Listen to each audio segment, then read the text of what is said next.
Ladies and gentlemen, boys and girls, thank you for tuning in again to the only crypto interview show that matters. You're watching Crypto Hot Seat. My name is Dylan Love. We're watching a media property that's controlled by Token Metrics, which is a pretty interesting website. Helps you make money in crypto. Check out tokenmetrics.com to see how it's easier than you think to try to make a little bit of money in crypto.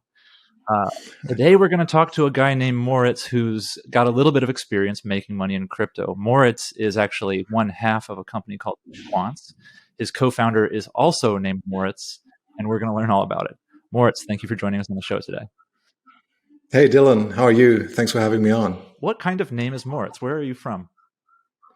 German. Well, it's a Latin name, I think. Well, you're starting with a very deep question. It's, I think, a very traditional, almost old school Germanic name. There's Saint Moritz, obviously, in Switzerland. So there's some Swiss people called Moritz. There's people here in Germany that are called Moritz. I happen to have a business partner who's also called Moritz. They call us the M&Ms because it's easier to pronounce and everybody knows what M&Ms are. So Moritz is a common enough name that you can find another Moritz and team up on business in business with him. Exactly. What a coincidence, right? I mean, imagine the probabilities, but such is life. It's full of surprises. How did you first hear about crypto, and how did this all begin for you? You said it was about approximately 2013. What happened in 2013? Yeah. So in 2013, I was running a systematic CTA trading firm, all in TradFi, trading futures. And a former colleague of mine came by and said, "Hey, Moritz, I'm mining Bitcoin." And this is 2013. So Bitcoin is kind of like, 3-4 years old. You've read about it in the newspapers. You've read a little bit about it online, but it didn't really have a big following. And the following that it had was, okay, so there's Bitcoin and it's absolutely weird. It's definitely illegit. There's something wrong with it. It's only used for, drug trafficking and these type of things, right?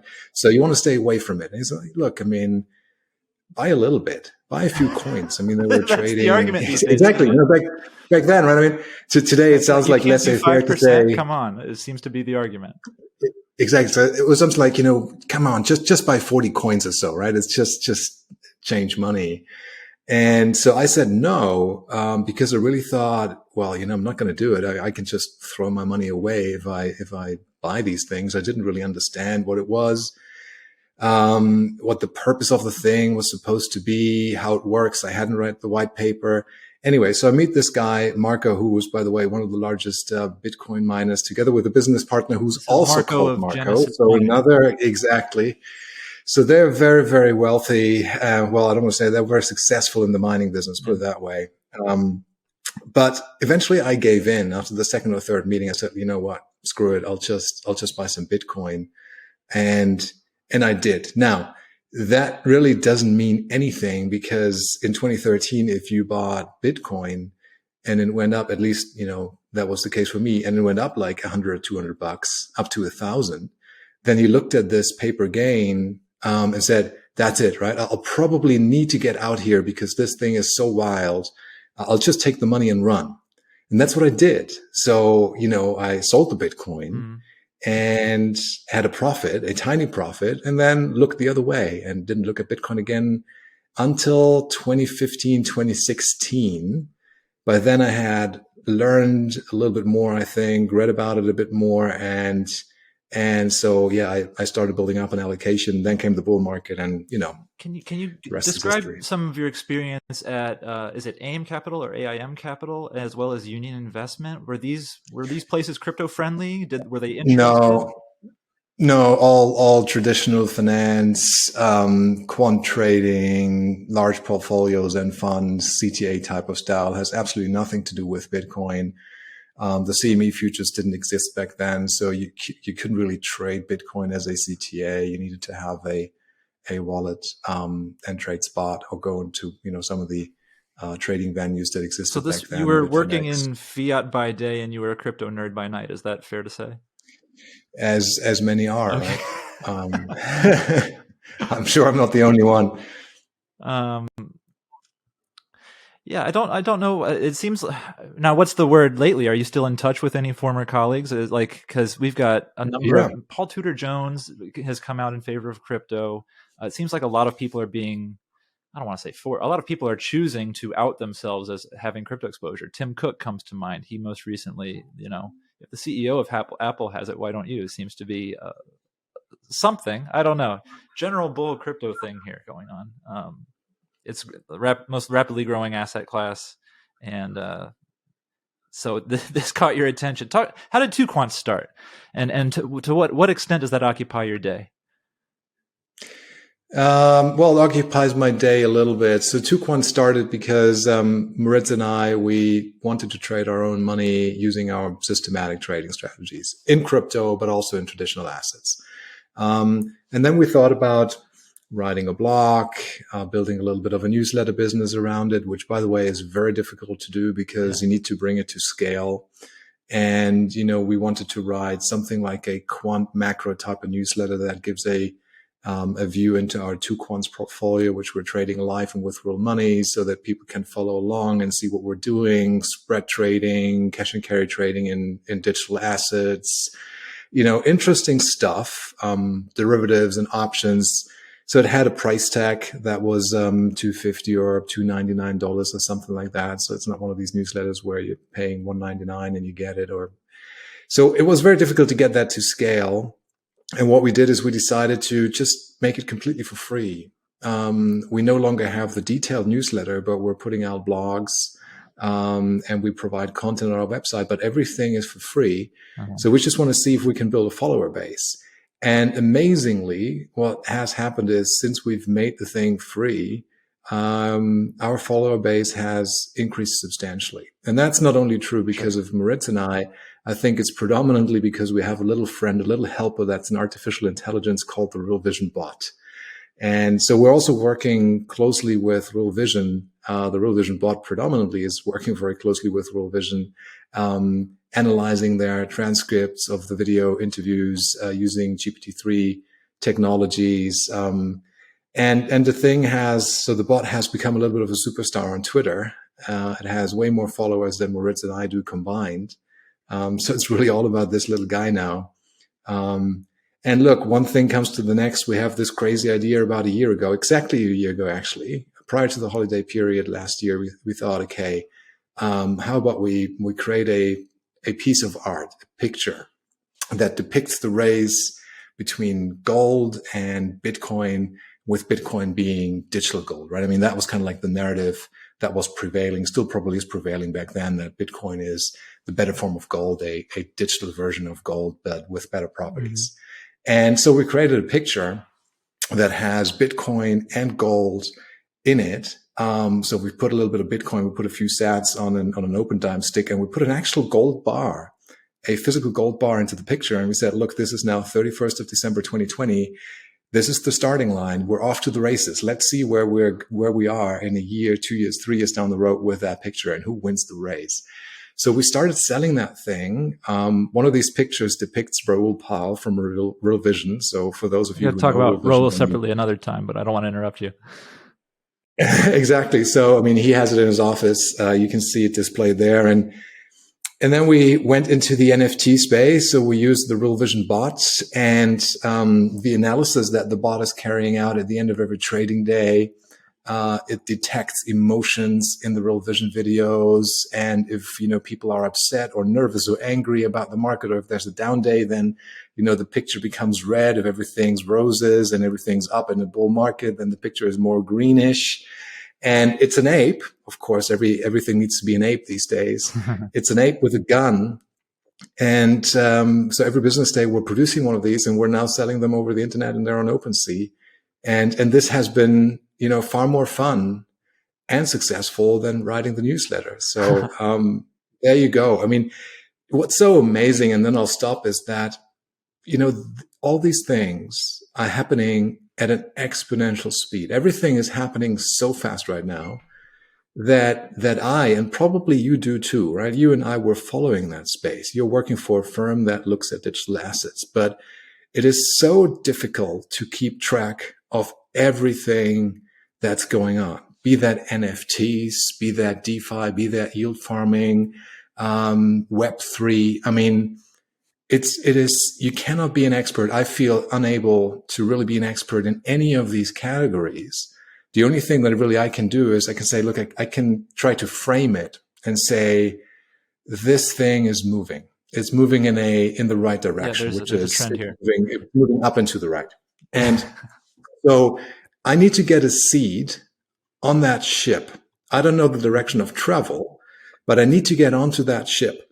And I need to spray my bets, which is I need to, buy a little seat that's starboard, and I need to buy a little seat that's backboard, and one that's upper deck and one that's lower deck. And on the main deck, which is Bitcoin, I just need to be on the ship. And then, let's see where that goes in a year, 2, 3 years down the road. Maybe some of the bets, I presume, many of the bets that I'm making today will be losers, because that's just the nature of markets. It's very messy markets. Not everything can win and succeed and stand the test of time.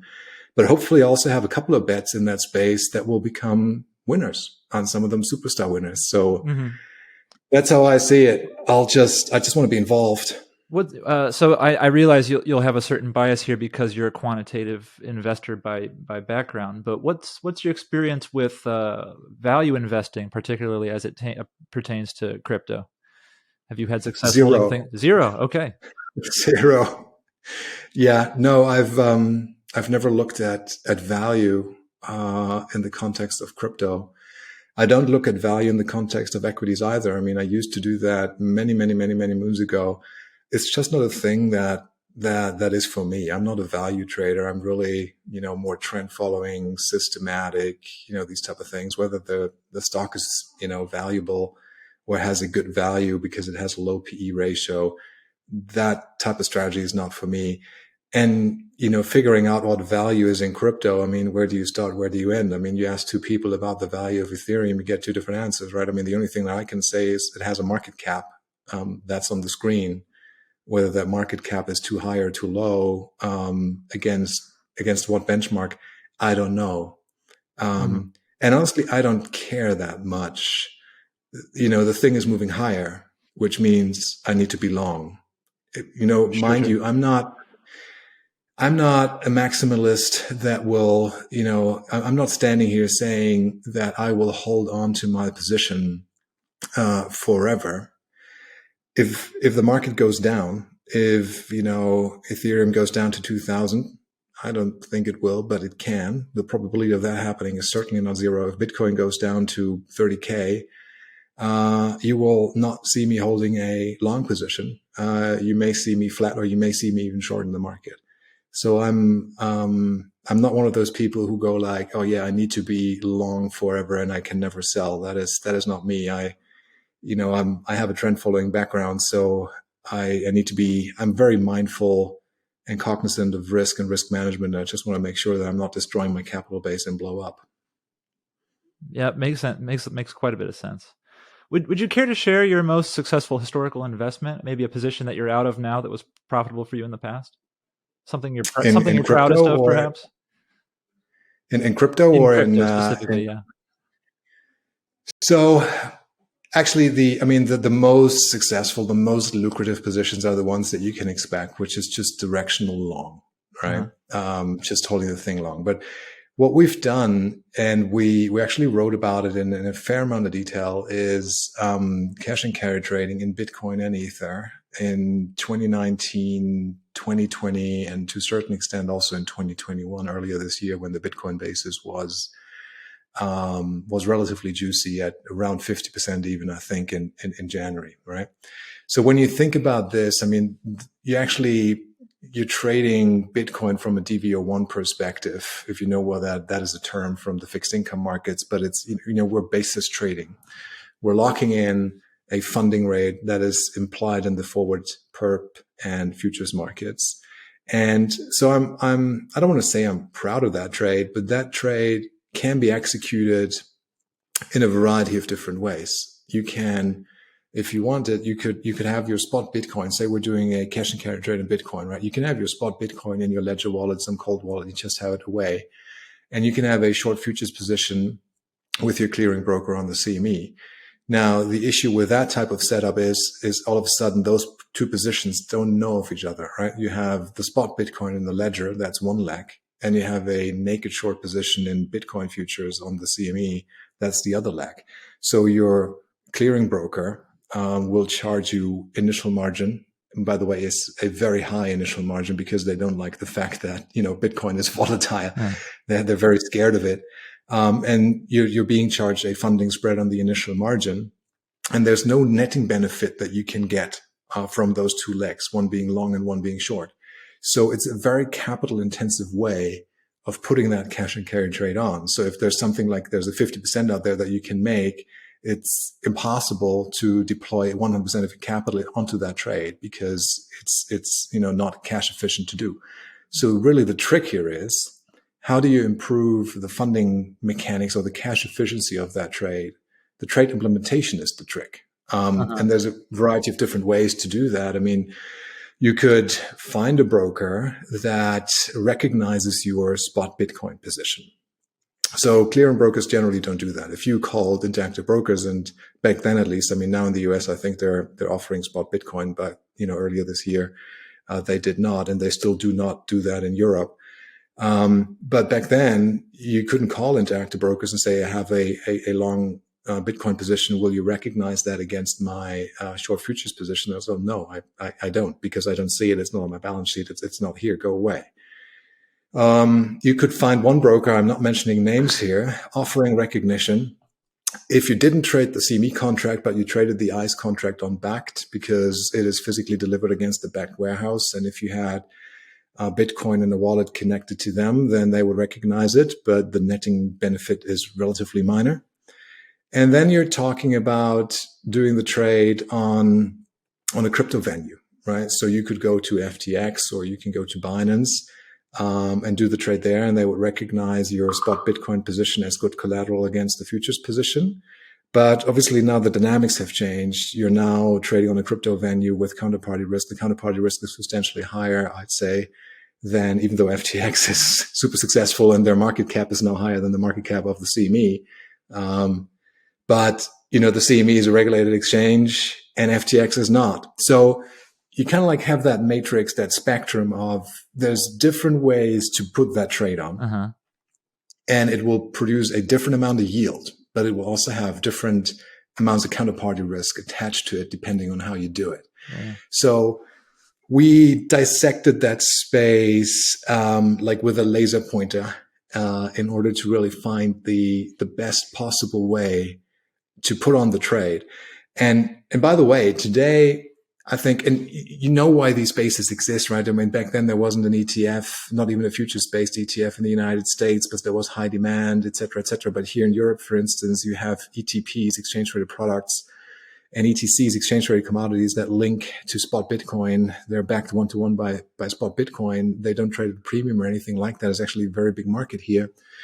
And an interesting trade that I'm throwing out there, it's a trade that I don't have on, so I'm not conflicted. But I think it could be interesting, is an arbitrage of Bitcoin CME futures against the newly listed BTCE futures on Eurex here in Germany. So BTCE is an exchange-traded product that is spot-backed by Bitcoin, and the Eurex decided to launch a futures contract linked to it.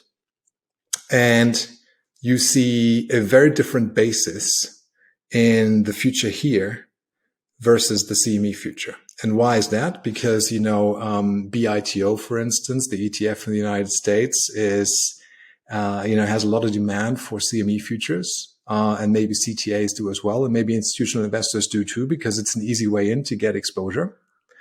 So it tends to trade at a premium of, say, 10% annualized, right? But you don't see that with the future here in Frankfurt, because the underlying note doesn't trade at a premium.